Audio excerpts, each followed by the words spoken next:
Hola, ¿qué tal? Bienvenido, bienvenida a este es Espacio Diverso, una coproducción entre el Consejo para Prevenir y Eliminar la Discriminación de la Ciudad de México, el COPRED, y Justicia TV, un espacio para hablar, discutir, reflexionar sobre temas relacionados con la discriminación y la igualdad en la Ciudad de México. El día de hoy vamos a hablar sobre personas en situación de calle. Resulta muy importante comprender el concepto de poblaciones callejeras. A lo largo de la historia ha habido distintas formas de nombrarlas. Se empezaron a utilizar para referirse a un fenómeno que se encontraba invisibilizado. Este tipo de conceptos como poblaciones callejeras, personas en situación de calle. En la década de los 70 se empezó a visibilizar a los niños y niñas que ocupaban la calle para sobrevivir como niños de la calle. Organismos internacionales como UNICEF ayudaron a colocar conceptualmente estos elementos. No obstante, el foco de atención o de alerta mundial era evitar que más niños y niñas estuvieran en la calle, lo que motivó que la cuestión se atendiera desde una perspectiva paternalista, de tutelaje hacia las personas en situación de calle. El Censo de Poblaciones Callejeras de 2017 contabilizó a 4.354 personas que vivían y sobrevivían en las calles de la Ciudad de México y 2.400 personas que habitaban en albergues públicos y privados. El 1.9% eran niños o niñas, mientras que hombres entre 18 y 40 años representaban el grueso de la población. De acuerdo con los más recientes resultados del censo del 2020 del INEGI, en la Ciudad de México hay 1.242 personas que viven en refugios y 1.226 personas sin vivienda, a las que se suman 10.477 personas que viven en locales no construidos para habitación, que no son contempladas como poblaciones callejeras propiamente, sobre esto vamos a hablar ahorita, pero en muchos casos, dependiendo del inmueble, viven en condiciones muy precarias. La respuesta a este fenómeno no ha sido homogénea, pues mientras que las organizaciones de la sociedad civil con una perspectiva de derechos humanos realizan acciones de apoyo a las poblaciones, algunas perspectivas violentan sus derechos con modelos que buscan curar sin analizar todas las aristas del fenómeno. El caracol nace hace más de 20 años, después de un análisis de los modelos de atención existentes que les llevó al concepto de poblaciones callejeras y a reconocer desde un ámbito demográfico que hay colectivos humanos en todo el mundo, sobre todo en las grandes ciudades, que el Estado tiene que reconocer como población, como colectivos en las calles que comparten una cultura muy particular y que necesitan políticas públicas para mejorar sus complejas condiciones de vida. A partir de un entendimiento más comprensivo del fenómeno, fue evidenciándose que no solo son niños, niñas, jóvenes, sino que hay una diversidad de poblaciones, colectivos que diseñan estructuras como grupos poblacionales, comparten elementos económicos y estructuras sociales parecidas que han desarrollado una cultura, un lenguaje y formas de relacionarse aún desde la exclusión. El Caracol es una organización que está representada en la Asamblea Consultiva del COPRED y que me da muchísimo gusto recibir el día de hoy aquí en este programa a Luis Enrique Hernández Aguilar, quien es su director, y a Alexia Moreno Domínguez, quien es coordinadora ejecutiva de esta organización. Y pues muchísimas gracias. Antes de pasar a darles la palabra, quiero darle las gracias a Nidia Díaz por la interpretación en lengua de señas para hacer este programa accesible para todas las personas. Y bueno, pues es que hay muchísimas cosas que conversar, Luis Enrique y Alexia. Yo creo que hay muchos temas. Tenemos nuestro diagnóstico sobre gestión menstrual, tenemos su informe recién presentado sobre el acceso al derecho a la salud, pero me gustaría empezar justo por el concepto de poblaciones callejeras o personas en situación de calle. Y sobre eso me gustaría que nos platicaras un poco más, Luis Enrique, por favor. Pues gracias, Gera. Siempre es un gusto tener la oportunidad de platicar con distintos auditorios y creo que esta es una gran oportunidad porque fíjate que el concepto de población callejera nace precisamente de nombrar a una realidad que estábamos viviendo y que la idea de pensar que estaban en una situación de calle ya no nos estaba dando los elementos necesarios para atender una serie de condiciones que cuando decimos complejas no es que sean difíciles, sino que tienen como distintos nódulos, como si fueran una red, como distintos puntos de encuentro y que desde el tema de la situación de calle no se alcanzan a identificar. Uno de ellos, tal como tú lo planteas en tu introducción, es la parte demográfica. Si pensamos que las personas están en una situación, la situación por lo regular se delimita por tiempo y espacio, ¿no? Y lo que buscamos es que las situaciones complejas sean en realidad el menor tiempo posible en los espacios difíciles, en este caso que es la calle, y estamos esperando que la situación dure poco y para eso hay programas, apoyos, albergues. Pero ¿qué pasa cuando la situación nos dura años o incluso para algunas personas décadas? Yo creo que es ahí donde, desde el análisis de lo que se llama en el mundo de la demografía, las demografías emergentes, es decir, los elementos de colectivos humanos que van como encontrándose y que antes no veíamos y ahora los vemos de manera masiva, nos ayuda a identificarlos como grupos de población. Es decir, estamos hablando de una demografía emergente en todo el mundo, desde lo que conceptualmente han llamado el sinogarismo, esto que tú bien planteabas en tu introducción. O sea, hay personas que no tienen hogar, que no tienen un techo donde resguardarse, pero dentro de esas personas hay una diversidad. O sea, personas que por un día se quedan sin hogar y tienen una red de apoyo. Personas que tienen unas semanas sin vivienda, pero encuentran un programa que les apoye. Personas que hoy tuvieron un problema y te tuvieron que dormir en la calle, pero al final siempre termina habiendo una red inmediata, su familia, la comunidad, algún programa social que les apoye. Pero ¿qué pasa cuando ni la familia, ni la comunidad, ni los programas gubernamentales alcanzan a apoyar a colectivos que comienzan no solo a dormir en la calle, sino a hacer de la calle un espacio de vida? Y esto de verdad es muy complicado de explicar, porque ahí encuentran sus amistades, encuentran muchas veces sus parejas, encuentran un lugar para sentirse seguros, aún con lo violento y complicado que puede ser la calle, encuentran un lugar de identidad con otros de sus pares, y es ahí donde la dinámica de la situación se empieza a convertir en un colectivo humano que aún con lo, insisto, lo adverso que es la calle, comienzan a sobrevivir. ¿Cómo le llamamos a eso? Ya no es una situación, ya no es una condición, no es solamente la lógica del sinogarismo, o sea, sin no tener una vivienda, sino se vuelve una dinámica donde confluyen tu identidad, tus relaciones económicas, tus relaciones sociales, ¿no? Pero sobre todo, una convivencia desde la exclusión. Si estos elementos se amalgaman, ya estamos hablando de poblaciones donde no solo tiene que dar una respuesta los órganos de bienestar o desarrollo social, tienen que dar una respuesta la antropología, el ámbito médico, la demografía, es decir, empezamos a necesitar no solo apoyos humanitarios en una lógica de emergencia, no solo apoyos sociales, sino donde todas las áreas en una lógica multidisciplinar puedan ir aportando, no solo para analizar, sino para dar respuesta a estos fenómenos complejos que enfrentamos en el mundo. Sí, justo como decíamos, ¿no? Y que se encuentran en todas las grandes ciudades, ¿no? Y En que todas las ciudades. Sí, al exclusivos. menos yo he tenido la oportunidad, digo, por el trabajo que realizo, de verlo en Europa, donde es un fenómeno básicamente de adultos, en América Latina, donde son fenómenos como en México, donde hay de todas las edades, desde niños hasta personas mayores. Digo, recordaremos casos lamentables como el cartucho en Colombia, este, no sé, no sé, este lugar donde vendían crack, Cracovia, una cosa así le llamaban en Sao Paulo, ¿no? Es decir, estos lugares donde, además de estos colectivos de población callejera, comienzan a coexistir con otras dinámicas complejas y que se vuelven un verdadero problema para las entidades de gobierno. Sí, claro, y por eso es importante adoptar esta perspectiva.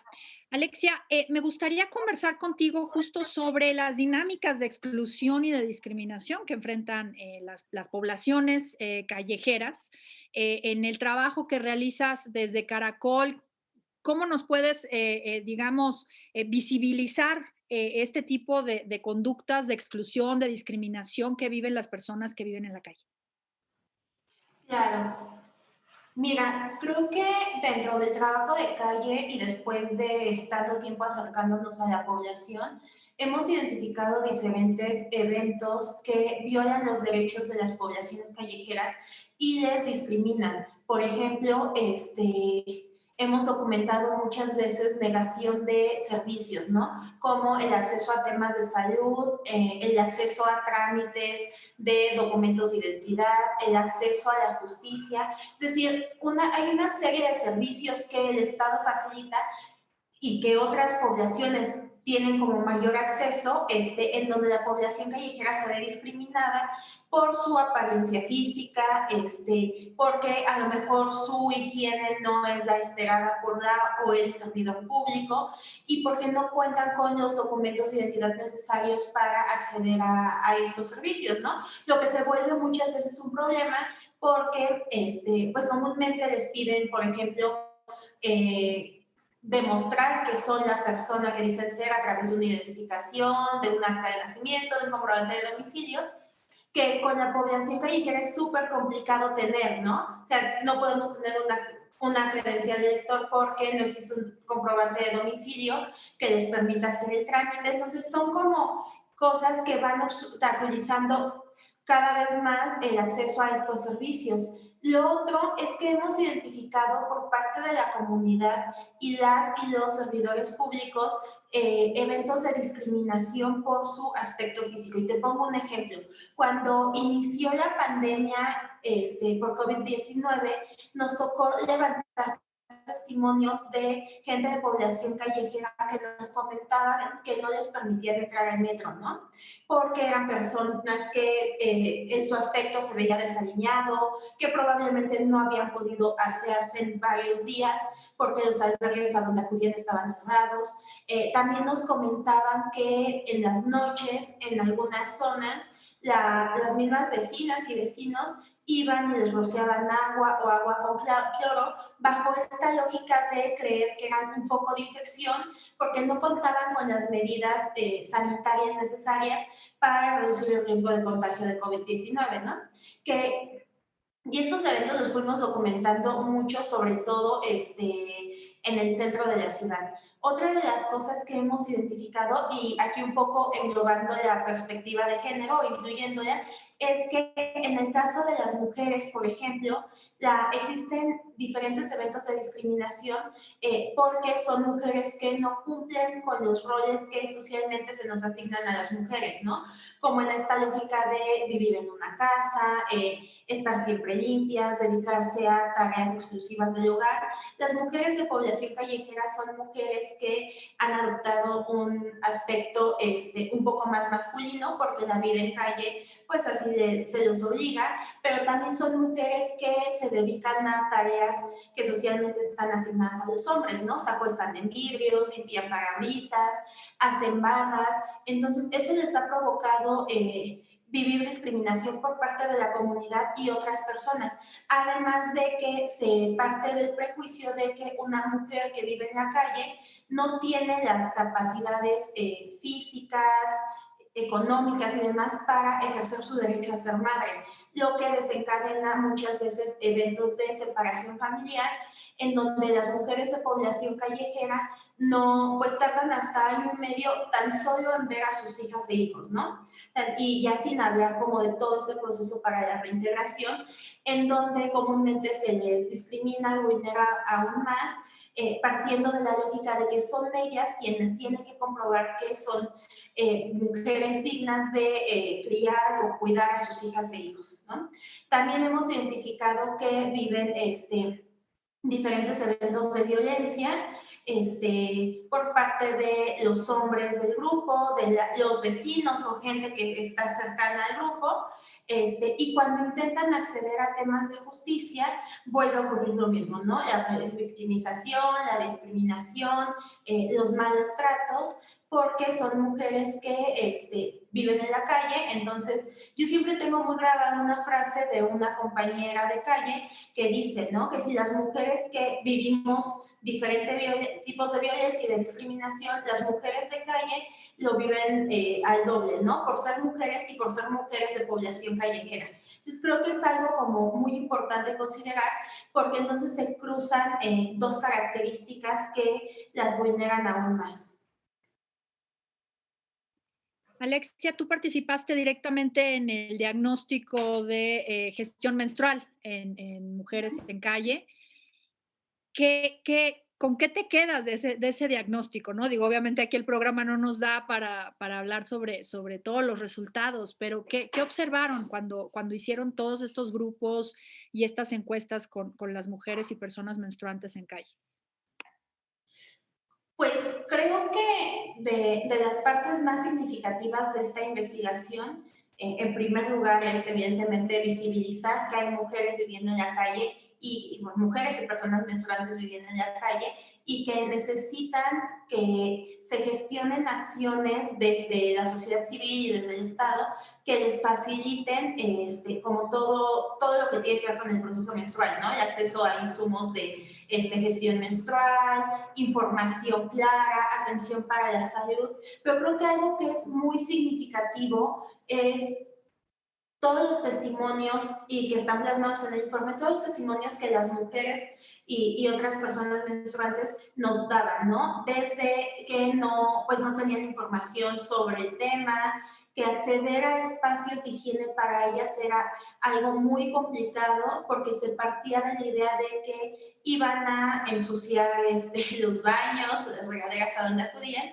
y digo, al final esos espacios son para eso, ¿no? Son para la higiene y se ensucian, ¿no? Otra de las cosas que a mí me parecía muy sorprendente era que en todo lo que nos contaban, pues no existían espacios gratuitos para ellas y espacios que les brindaran seguridad durante su periodo menstrual. Y esto lo coloco porque nos hemos dado cuenta, y ellas lo mencionaban, que los espacios de higiene no están pensados para ellas. Comúnmente son espacios compartidos, que a lo mejor no tienen las medidas de seguridad y privacidad necesarias, y de por sí el tema de la menstruación sigue siendo un tema tabú y de estigma en muchos contextos. Con ellas eso se complica todavía más al no contar con estos espacios seguros y con acceso a servicios de agua y saneamiento que les faciliten el cuidado de su higiene y de su persona como tal, ¿no? Entonces creo que es importante resaltar este informe y esta investigación porque nos permite darnos cuenta que también en la calle hay mujeres y personas menstruando que no están consideradas en muchas de las agendas del Estado y en las agendas feministas, y creo que eso es muy triste. Y creo que puede dar pie a empezar a hacerlas visibles dentro de estas agendas que afortunadamente ahora están teniendo como mucha visibilidad, ¿no? O sea, yo reconozco mucho el trabajo de las compañeras que han estado impulsando estas agendas, pero creo que ahí hay un área de oportunidad para hacer visible que no todas las mujeres atravesamos estos procesos de menstruación en igualdad de condiciones y que entonces tenemos que gestionar espacios y medidas para incluirlas a ellas.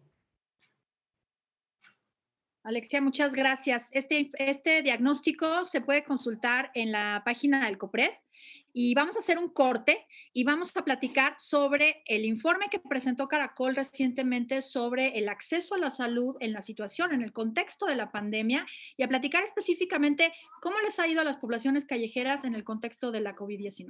No le cambien, estamos en Espacio Diverso.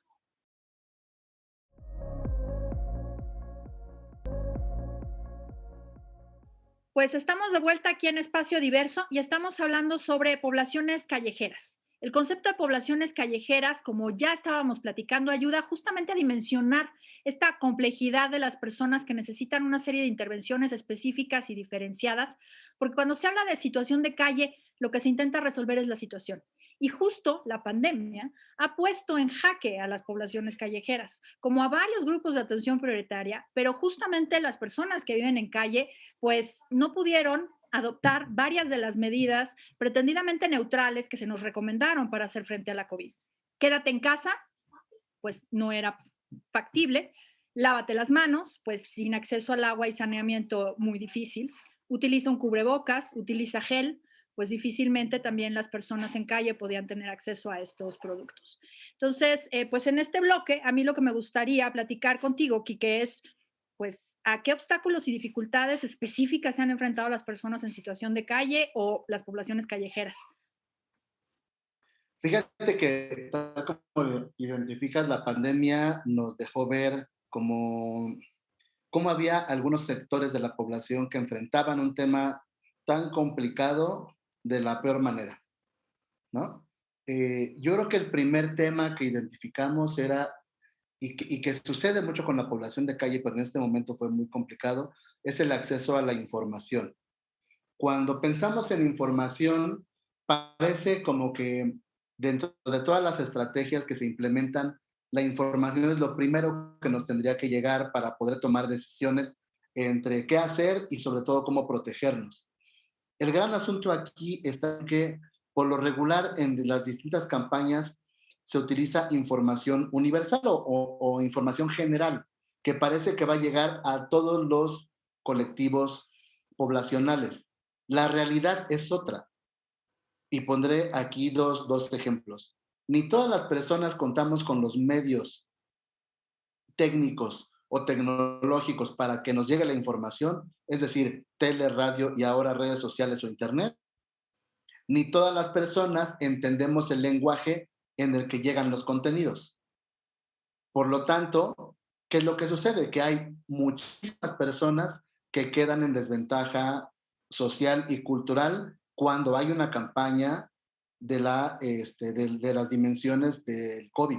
Pues estábamos hablando de una pandemia, de un tema mundial donde había información de todas partes del mundo, ¿no? Y donde parecía que todo el mundo podíamos entender desde qué era un cubrebocas, cómo se tenía que usar, por qué el lavado de manos, por qué la importancia de quedarse en casa, pero además de eso, cómo enfrentar todos los temas asociados a una pandemia de ese tamaño. ¿Y qué es lo que nos encontramos? Que la población no tenía acceso a la información. No estaban llegando los mensajes, ni los generales, porque no tenían acceso a estos medios, cuando les preguntábamos si sabían qué era el COVID, qué era, cómo se transmitía el virus, nos decían no. De hecho, meses después de que todo había avanzado, estoy hablando que sería por agosto del año pasado, ya llevábamos varios meses con esto, un señor que estaba afuera de la Basílica de Guadalupe, me acerco, le ofrezco cubrebocas y le empiezo a hacer la plática, ¿no? Como que estaba haciendo ahí, y de repente me dice, pues le recibo los cubrebocas, muchas gracias. Le digo, oiga, es que el virus, la vacuna, y me dice, no sé. Le digo, entonces, ¿por qué trae cubrebocas? Yo veo que toda la gente lo usa y yo me lo pongo. A eso me refiero con el acceso a la información. Los otros temas que comenzamos a ver a nivel de dificultades tenían que ver con la discriminación. Esto que ya Alexia puntualizaba en el bloque anterior, donde vivieron mucha discriminación. O sea, este tema que te aventaran agua con cloro, que los médicos, médicas, enfermeras vivieron, o sea, en el transporte público, porque la alarma fue mundial, o sea, todo el mundo teníamos miedo de contagiarnos. Y eso que vivieron este sector de salud también lo vivió la población en calle. Perdieron sus trabajos, los que habíamos logrado que accedieran a la educación con sus hijos e hijas dejaron de ir a la escuela. La violencia policíaca se incrementó porque les empezaron a correr de los espacios públicos. Comenzamos a documentar detenciones arbitrarias, ¿no? Los acusaban de cualquier cosa y bueno, personas que terminaron detenidas y privadas de libertad. Bajo esta idea de que los niños corrían riesgo, pues empezamos a ver temas de separación familiar. Es decir, la población que estaba viviendo en las calles o que estaba en este tránsito de dejar la calle, comenzó a vivir, insisto, una serie de discriminaciones, violencias por parte de entes del Estado de una manera brutal. O sea, por lo tanto, luego vimos que no tenían elementos para, bueno, alimento, porque no podían trabajar, no tenían dinero, y empezamos a ver mujeres que empezaban a vivir temas de depresión, ¿no? Entonces, sí, la verdad la estaban pasando muy, muy, muy mal. Y Quique, cuéntanos, la Brigada Roja de Caracol, pues acercó la información, entiendo, y trabajó, digamos, con las poblaciones justo para informarles y sobre todo decirles cómo podían cuidarse. ¿Ha habido contagios en calle? Fíjate que nosotros no hemos documentado ningún contagio de la población. Supimos de que al inicio de la pandemia se hablaba de 12 casos, pero la verdad nadie nos los pudo corroborar. Con esto siempre he insistido en medios. No estoy diciendo que no haya casos de contagio entre la población, pero nosotros, como esta brigada roja, que así, bueno, nos llamaron en medios porque traíamos un overol rojo, que empezamos a trabajar desde el 23 de marzo del año pasado en distintas zonas de la ciudad, al menos, no sé, 9, 10 alcaldías, no hemos documentado ningún caso. O sea, no hemos visto una persona que tengamos que llevar al médico o llamar a una ambulancia porque tiene temperatura, problemas para respirar. O sea, no lo hemos documentado. Este, y eso me parece que es bueno, ¿no? Porque no tenemos estos casos. Pero estoy seguro que si el virus llega a la calle en cualquiera de estos momentos, será un tema que no podremos frenar, porque la población no tiene tan... Digo, hemos visto ahora que ya usan más cubrebocas, sobre todo si los llevamos, ¿no? Tienen ellos algunos cubrebocas que ya están usando y si les damos, bueno, ya tienen. Incluso mucha población se acerca a pedirnos cubrebocas. Y esto creo que es positivo y habla del éxito de la campaña que implementamos. Nos piden gel, nos piden, bueno, ya jabón casi no, pero gel sí nos piden y lo repartimos indiscriminadamente, es para toda la población. Pero eso no significa que no haya casos, ¿no? Yo creo que ahí necesitamos también preguntarle a las distintas autoridades como qué ha pasado con los famosos 12 casos que se habló al inicio de la campaña, ¿no? Nosotros monitoreamos las zonas aledañas a donde se habían registrado esos casos y no hubo más. O sea, en nuestro monitoreo de visitar a la población que estaba cercana, les preguntamos y no había personas con fiebre. De hecho, teníamos termómetros, íbamos, medíamos temperatura y no registramos esto. Pero fíjate que la brigada sí tuvimos que adaptar toda la información general al lenguaje de la población callejera. Y eso no significa que hablábamos con lenguaje peyorativo o una jerga como pues que fuera como violenta, no. En realidad, hacerlo en un lenguaje simple, mensajes cortos, que la población entendiera y que cualquiera de nosotros pudiera entender, y esos eran los mensajes que dejábamos. Y creemos que comenzó a funcionar muy bien, porque te digo, ya usan cubrebocas, ya piden gel, ¿no? Qué importante. Alexia, yo quiero preguntarte si identificaste alguna forma o alguna práctica discriminatoria, llamémosle nueva, digamos, durante esta pandemia. Digo, además de lo que ya nos comentaste con el tema del cloro, pero me imagino también que el maltrato por parte de los vecinos y la idea de que las personas que viven en calle sean un foco de infección, pues no es nuevo, ¿no? A lo mejor se acrecentó el temor a partir de este prejuicio. Pero no sé, ¿qué prácticas identificaste o qué otro tipo de impactos, digamos, viste en las poblaciones a partir del inicio de la pandemia? Creo que más que prácticas nuevas, como tú decías, Gera, se intensificaron las prácticas que ya conocíamos. Por ejemplo, te contaba esto de rociarles el agua de la ropa con agua con cloro, que eso creo que se derivó mucho de esta estrategia que se impulsó desde el gobierno para sanitizar espacios, ¿no? O sea, nos contaban, por ejemplo, que iban durante el día y rociaban los espacios, los parques y demás puntos de encuentro de la población callejera y también sus cosas. ¿no? Que podría parecer una buena estrategia, pero el mensaje que se daba hacia la comunidad era de que la población callejera era un foco de infección. Entonces, al igual que con las médicas y médicos, todo el personal de salud, lo que ocurrió fue que comenzaron a generar más miedo, a pensar que eran un foco de infección y en este sentido alejarles. Y digo que más que prácticas nuevas se intensificaron porque también pudimos documentar que los eventos de limpieza social incrementaron, ¿no? Como estas acciones de los vecinos de denunciar que había un grupo de calle cerca, pedirle al gobierno que les quitara, fueron creciendo cada vez más y entonces nos tocó ver en muchas alcaldías que los grupos que antes conocíamos ya no estaban en ese lugar o que las habían separado, ¿no? Empezamos a documentar que y los niños les llevaban a casas de hogar o les ponían a disposición del DIF y a las personas, sobre todo con discapacidad, les llevaban a espacios de atención para las adicciones. Muchas de ellas siguen en estos espacios, ¿no? Que aparte es complicado saber en dónde están porque no somos familiares y no podemos pedir mucha información sobre el tema.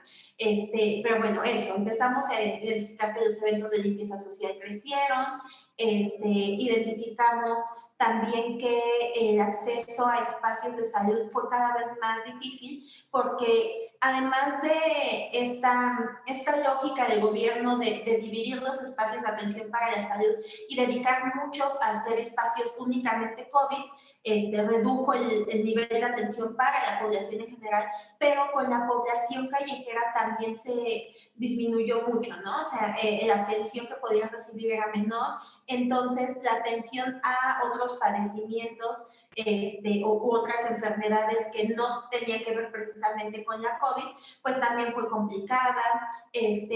También nos tocó ver que los albergues, sobre todo en la primera fase del semáforo rojo, por ahí de mayo o junio de 2020, pues todos los albergues cerraron, entonces la población callejera no tenía espacios en donde quedarse, los hoteles también los cerraron, entonces estas poquitas familias que se quedaban en hoteles para no pasar la noche en la calle, tuvieron que salir nuevamente a los espacios públicos, lo cual fue súper complicado, ¿no?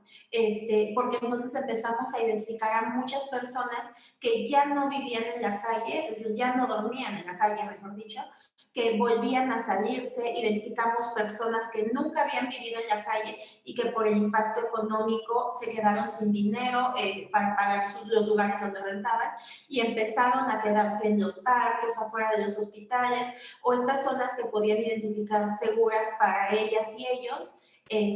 También fue algo que se dio mucho, sobre todo en la primera etapa de la pandemia, ¿no? Otra de las cosas, o de los eventos de discriminación que vimos que crecieron fue negarles el acceso a espacios donde trabajaban, ¿no? Cuando se decretó el semáforo rojo la primera vez, cerraron todos los lugares que no eran considerados esenciales, ¿no? Como los mercados, los restaurantes, los puestos que estaban en la calle se tuvieron que quitar, que eran lugares donde la población callejera comúnmente trabajaba de forma informal, ayudando a poner y quitar puestos, haciendo mandados, y cada vez fue más complicado que pudieran acceder a estos espacios, pero además los poquitos que quedaban abiertos, bajo esta lógica de reducir el contagio, les empezaron a negar la entrada, ¿no? Y te ponía el ejemplo hace rato del metro, donde ya no les dejaban trabajar, comenzaron a ver como más detenciones, les desalojaban. Nuestra población callejera tuvo que idear nuevas formas para obtener dinero, limpiando los pasamanos en los trolebuses o en el metrobús, cantando o pidiendo dinero en las calles, ¿no? Empezaron como a buscar otras alternativas de trabajo, porque lo que sí tenemos muy claro es que si bien no hubo o nosotras no identificamos casos de COVID en la población callejera, el impacto económico que tuvieron fue muy fuerte, ¿no? O sea, empezamos a ver, además de gente que nunca había vivido en la calle, empezamos a ver a la población sin ingresos para solventar sus necesidades del día a día. Sí, justo el impacto en sus ingresos y según entiendo también de algo que nos platicaron, Quique estuvo con nosotros en los conversatorios de impactos diferenciados por la pandemia que realizamos el año pasado y del cual también tenemos un informe, que ya no tenían acceso al agua, digamos, o a los baños o a las regaderas de muchos de estos negocios que estaban abiertos, que les prestaban, digamos, para asearse. Y pues evidentemente esto con los impactos que implica, no solamente para la higiene individual, digamos, y por la higiene personal, pues, sino por la pandemia, ¿no? Que justamente se nos estaba diciendo todo el tiempo que nos laváramos las manos y que fuéramos más limpios en todo esto. Tenemos como 2 minutos antes de la pausa, pero no quiero dejar de mencionar el informe que realizaron ustedes sobre el acceso al derecho a la salud. No sé quién de ustedes quisiera platicarnos un poquito sobre qué es lo que plasman, qué es lo que visibilizan en este informe. Alexia o Quique. Sí, fíjate que el informe lo pensamos como desde el año pasado. Veíamos que era necesario documentar y plasmar en un texto pues, lo que estábamos viviendo con la población. Y es así que y diseñamos un instrumento para que no fuera solamente nuestra observación, sino diseñamos un instrumento de encuesta que aplicamos a 47 personas porque bueno, no teníamos tanto tiempo de encuestar en ese momento, porque estábamos como en la dinámica de repartir insumos y atender pues todo lo que ya comenté hace un ratito de salud mental, el tema del agua, ¿no? Entonces aprovechamos para levantar 47 encuestas donde les preguntamos desde qué información les estaba llegando, cuáles eran los problemas que estaban enfrentando por la pandemia, pero además, ¿qué alternativas ellos estaban encontrando para superar esta condición? Y las cosas que la población nos mencionó con preocupación fue el tema de alimentación como un tema grave porque no tenían esta posibilidad. Obviamente el acceso al agua, no había instituciones abiertas, los comercios donde de manera regular obtenían el líquido no estaban abiertos, las fuentes estaban apagadas, o sea, era difícil tener agua en los primeros meses de la pandemia. El otro tema era la violencia policíaca que estaban viviendo, o sea, de hecho nos comentaban con mucha preocupación que los estaban yendo a detener, que los corrían de los espacios donde los veían reunidos, o sea, estaban viviendo de manera muy cruenta la violencia policíaca. Y el otro es que no había instituciones ni públicas ni privadas que les estuvieran llevando información. Eh, Incluso en algunas zonas, y aquí no quiero pecar en ese tema de que solo el caracol estaba, pero ellos nos decían eso. O sea, solamente ustedes han venido, nadie más ha venido a brindarnos información sobre lo que está pasando. Y lo que las mujeres, sobre todo de manera puntual, nos mencionaban era este acoso por separarlos de sus hijos e hijas. Eso salió en las encuestas. Logramos nosotros como sistematizar esta información, pero no solo sistematizarla para contarla, sino el documento cuenta con una serie de propuestas.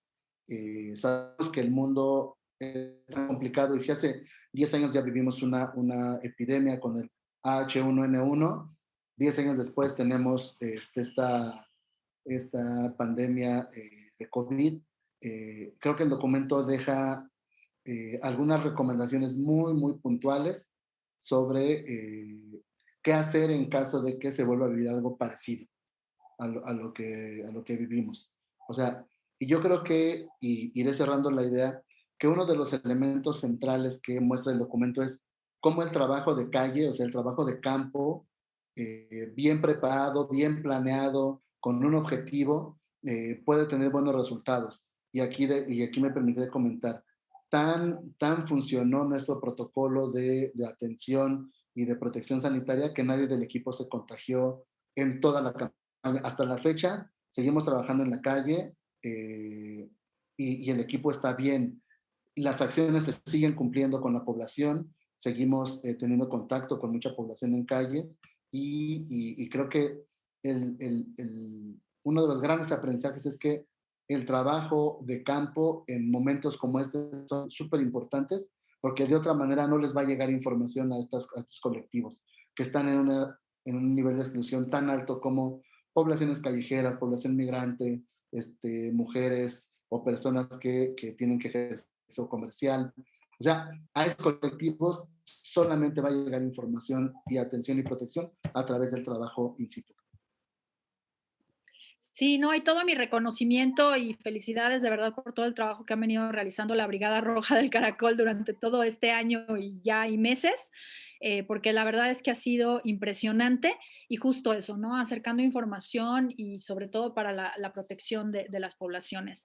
El informe sobre acceso a la salud, entiendo que lo pueden consultar en su página. Está en la Este, página. Está en la página de Facebook por ahora, esta página de ISSU. Quien lo quiera, te podemos mandar el link, pero ya está disponible en la página del Caracol, y quien lo necesite de manera puntual, @elcaracolac nos manda un messenger y se lo enviamos la liga con mucho gusto. Perfecto, sí, lo que podemos hacer también es que ahorita en nuestras redes, también nuestras del COPRED, digamos, ahorita lo difundimos para que la gente pueda verlo, porque pues sí es muy importante que se conozca. Vamos a hacer una pausa, no le cambien, estamos aquí en Espacio Diverso y estamos hablando sobre poblaciones callejeras. Ahorita regresamos.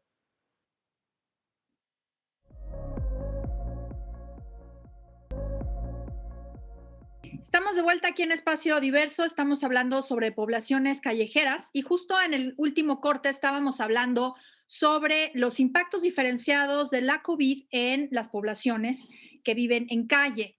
Y bueno, yo quisiera un poco también retomar de este informe de impactos diferenciados que trabajamos el año pasado gracias a los insumos que el Caracol nos proporcionó y en donde pues justo visibilizamos cómo estos efectos desproporcionados de la pandemia en las poblaciones callejeras, pues fueron y siguen siendo especialmente graves. Y bueno, pues en esta última parte yo quisiera que me platicaran, que nos platicaran qué consideraciones o preocupaciones tienen, digamos, frente al panorama que enfrentan las personas en situación de calle durante esta pospandemia. Alexia, ¿cómo ves las cosas? ¿Qué es lo que más te preocupa ahora, digamos, con respecto a las poblaciones en calle?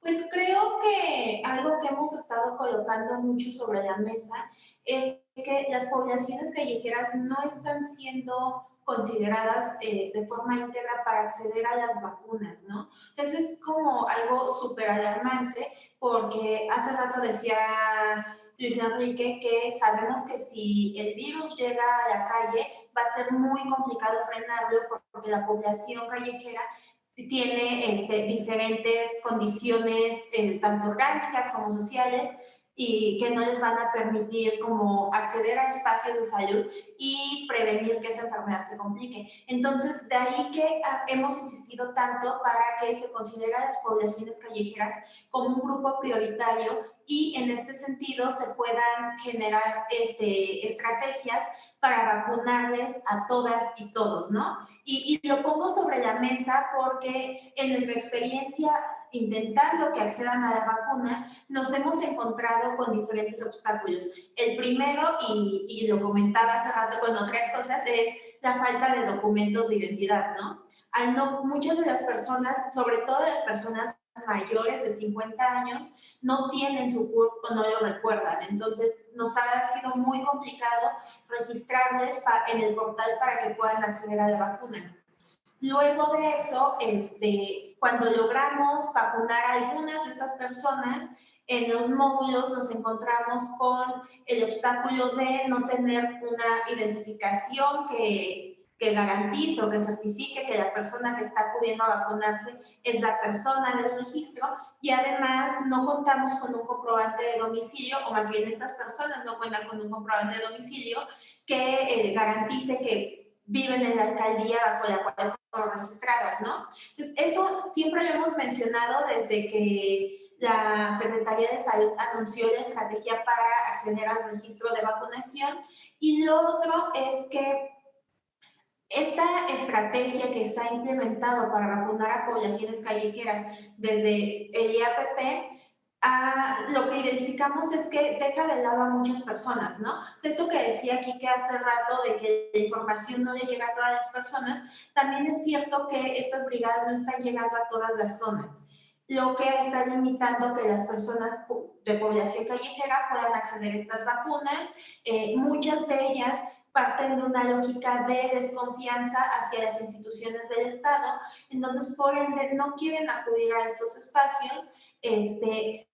Por eso nosotros vemos necesario que la estrategia que se aplique sea otra, que es una estrategia que les permita a las poblaciones callejeras acudir a cualquier módulo cercano al lugar donde se quedan, porque al final es el lugar donde están viviendo, y que puedan tener una serie de ajustes razonables para que puedan acceder sin discriminación a esta vacuna, ¿no? Es decir, que puedan tener una especie de acompañamiento para que puedan pasar todos los filtros y llegar a la vacunación de forma efectiva y rápida. Esa es una de las principales preocupaciones, ¿no? Si la población no se vacuna y ahora estamos retomando actividades, hoy mencionaron que el semáforo verde, más bien la Ciudad de México pasaba a semáforo verde por primera vez. Eso significa que muchos espacios van a empezar a abrir, el flujo de gente en la calle va a ser cada vez como más grande, y eso puede colocar en mayor riesgo a la población porque no tiene la vacuna, no está siendo protegida.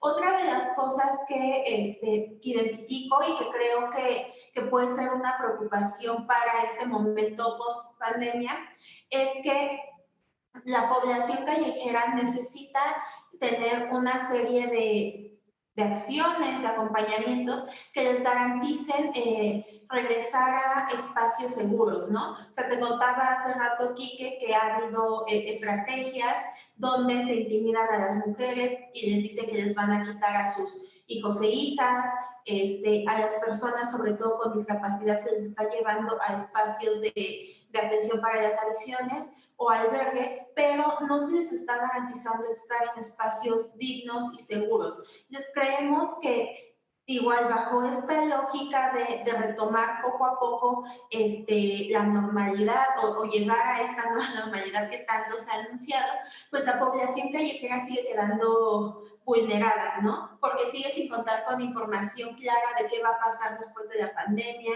sigue sin contar con espacios seguros para estar.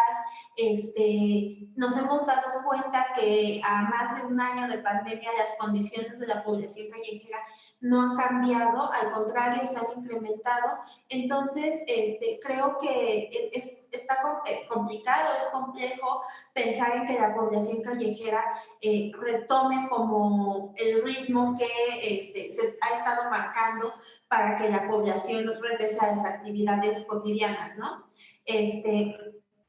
Y creo que lo otro es que pues sigue sin existir un cambio cultural favorable hacia la población callejera, ¿no? La comunidad sigue partiendo de la idea de que son personas que pueden contagiarles, de que son personas sucias, delincuentes. Entonces, mientras no exista una propuesta, una campaña que busque generar un cambio cultural e incluir a la población callejera dentro de estos espacios comunitarios, garantizar el buen trato y la no discriminación, pues esto seguirá igual, ¿no? Sí, justo, yo creo que por eso decía yo hace un momento que este programa es importante para visibilizar justamente la discriminación y la exclusión que viven las poblaciones callejeras, precisamente para visibilizarlas, ¿no? Porque muchas veces, sobre todo las poblaciones que viven en calle, son poblaciones absolutamente invisibles, ¿no? De repente escuchaba yo en algún momento que alguien decía, pero ¿por qué van a vacunar a las poblaciones callejeras? En primer lugar, porque en algún momento se planteó, ¿no? O sea, pues evidentemente, o sea, están en una situación de mayor vulnerabilidad que quienes podemos quedarnos en casa. Para finalizar, Quique, ¿cómo trabajamos por este cambio cultural? ¿Qué podemos hacer para lograr la visibilización y la inclusión y la no discriminación de las personas que viven en calle? Fíjate que uno de los elementos que hemos visto que funciona mucho es humanizar las acciones que se realizan con las poblaciones que están en condiciones complejas. Insisto, no solo poblaciones callejeras, hay otros colectivos que igual la pasaron muy mal durante los primeros meses de la pandemia y en el pospandemia están igual. Cuando me refiero a humanizar es reconocer que estamos en un momento de emergencia mundial y que es necesario atender a toda la población, pero sobre todo a la que queda más expuesta. Creo que parte del ejercicio que hicimos con la Brigada Roja fue estar informando todos los días y ahí gracias a medios de comunicación nacionales e internacionales que nos acompañaban directamente a la calle para que vieran de viva imagen y de viva voz, conocieran lo que estaba pasando, no solo a través de lo que el Caracol decía, sino preguntándole a la población de manera directa. Creo que ayudó y sí vimos mucho apoyo de parte de la ciudadanía para la Brigada Roja. O sea, en verdad, nosotros nos quedamos sin gel y cubrebocas la primera semana, o sea, la última semana de marzo del 2020. Pero en cuanto regresamos del primer aislamiento que tuvimos, ya teníamos gel, un montón de cubrebocas para seguir trabajando.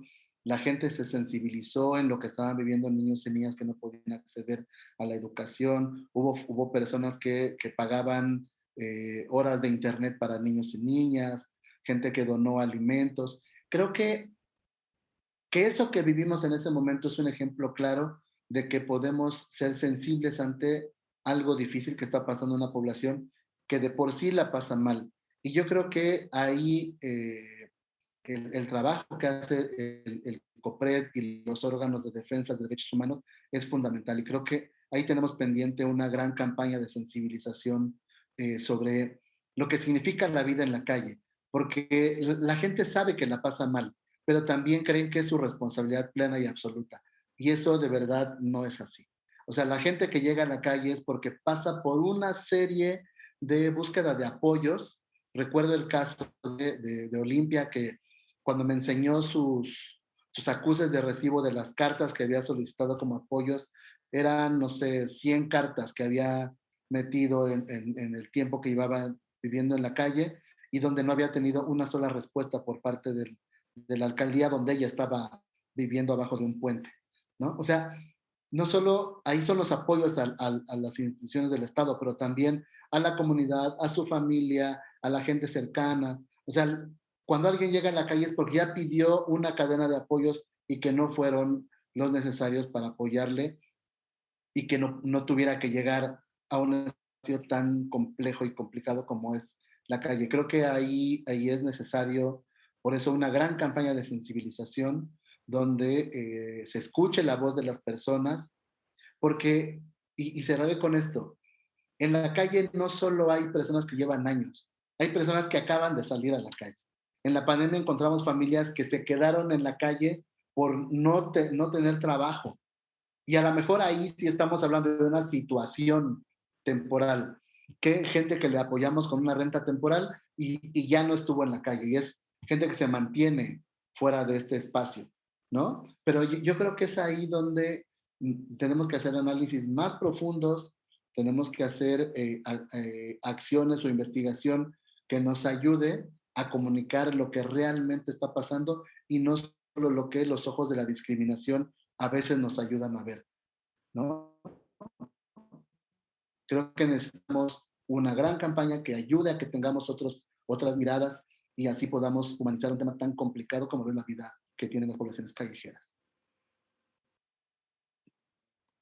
Sí, sin duda, es algo que tenemos pendiente, y lo digo acá en el programa porque sí lo tenemos pendiente y espero que pronto lo podamos hacer juntos, juntas, porque sí, justo visibilizar y desmantelar todos esos prejuicios y todos esos tabúes que existen frente a las personas que viven en calle.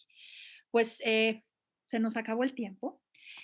Ya saben que siempre termino diciendo, este programa se pasa muy rápido. Hay tantas cosas que hablar sobre las prácticas discriminatorias, la desigualdad estructural que viven los grupos de atención prioritarios y pues entre ellos, por supuesto, las poblaciones callejeras, que son uno de los grupos en situación de mayor vulnerabilidad y que han sido gravemente impactados por la pandemia. ¿Dónde pueden hacer alguna donación al Caracol, Quique? Pueden buscarnos en Facebook, Twitter, Instagram, el Caracol AC, ahí nos pueden mandar un mensajito y la gente que tenga posibilidades de apoyarnos y les mandamos una lista, bueno, hay una serie de necesidades puntuales que pudieran apoyar quienes vean este programa, pero sobre todo creo que hay un tema que además del apoyo al Caracol, que se agradece muchísimo, sí les invitamos a cuando vean a alguien en la calle, no vean solamente a alguien que está consumiendo sustancias o que puede generar miedo o aversión. Vean una persona que no solo la está pasando mal, sino lleva muchos años pasándola con temas de discriminación, violencia, y que está en esa condición porque nadie le ha apoyado para que mejore sus condiciones de vida. Pero bueno, @ el Caracol AC, ahí nos buscan mensajitos y respondemos todo lo que nos llega. Pues muchísimas gracias. Les agradezco muchísimo, Alexia, Luis Enrique, que hayan estado por acá. Nidia, muchísimas gracias. Gracias por acompañarnos en este espacio diverso. Y pues nos vemos a la próxima.